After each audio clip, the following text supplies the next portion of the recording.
England vs West Indies, Harry Brook's reign begins with huge win. England begin Brook era by hammering West Indies. England racked up 400 to begin Harry Brook's reign as captain with a comprehensive 238-run defeat of West Indies in the first one-day international at Edgbaston. Brook, Ben Duckett and Joe Root all posted half-centuries, but the most impressive contribution came from Jacob Bethell, who struck 82 from 53 balls. England's 400-8 after being asked to bat was the sixth time they have reached 400 in an ODI, their highest total in 3 years and best against a test-playing nation since they won the World Cup in 2019.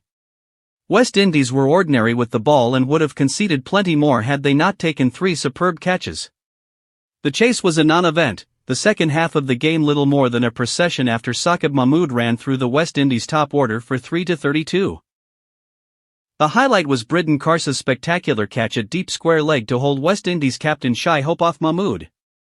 The tourists were hustled out for 162 in 26.2 overs. The lack of spectacle will matter little to England, who were desperate for any sort of victory after a wretched 18 months in whiteball cricket. This ended a 7-match losing streak in ODIs and the series can be sealed with victory in Cardiff on Sunday. Reborn in Birmingham once more. England have formed for a whiteball rebirth in Birmingham.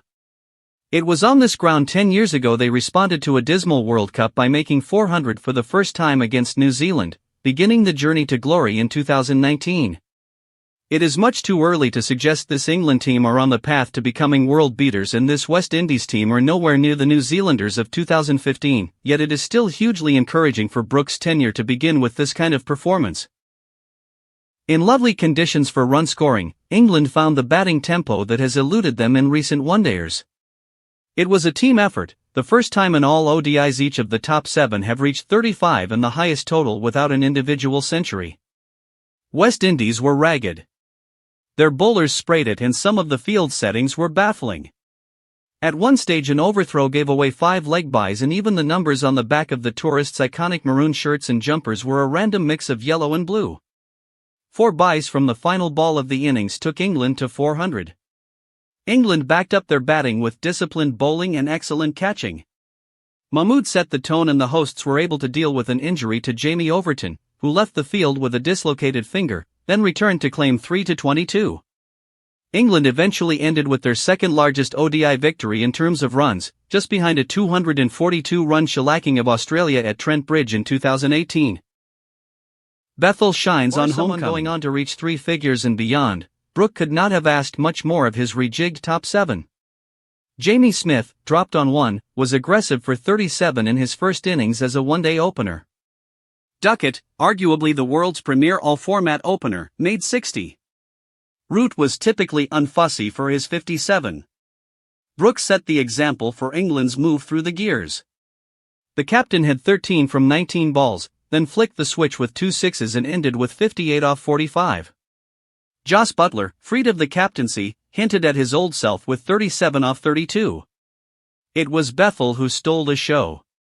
Despite not playing in the test against Zimbabwe last week, the 21-year-old was still in the headlines. In his first international on his home ground, the boy born in Barbados climbed into the West Indies attack with Caribbean flair. Bethell had only 11 from 19 balls when he was hit on the helmet by Alzari Joseph. It jolted him into fast-handed pull shots and dreamy off-drives. 4 of his sixes were swatted over the leg side, the other slapped over mid-off. With Will Jacks clubbing 39, including 22 off one Matthew Ford over, England's 7th wicket pair added 98 from 44 balls. Bethell fell short of his first senior century. But when it comes, plenty more will follow. Mahmood leads all-round England. Mahmood may have more than his 2 test caps had he not been struck by serious back injuries in 2022 and 2023.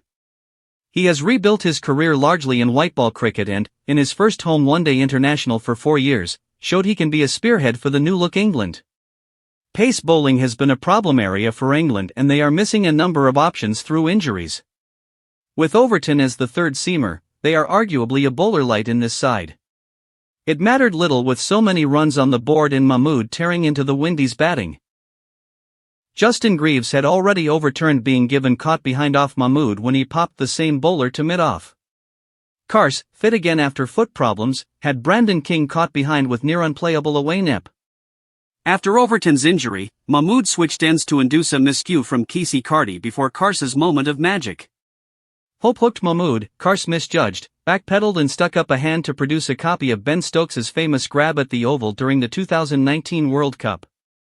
Brook added to the smart catches, diving to his left to hold Jules Andrew off Bethel.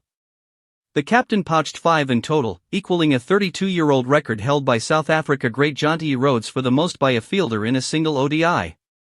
A pretty phenomenal performance. Reaction. Player of the match, England batter Jacob Bethel. It's pretty special to play at Edgbaston for the first time for England and to top it off with a win and put in a good performance. I back myself that, when I'm in, I can hit a lot of balls to the boundary. Balls are not good for a batter's mind. I try to hit strong shots and get singles early on. England captain Harry Brook, that was a pretty phenomenal performance from the boys. Nice to get this series underway in good fashion.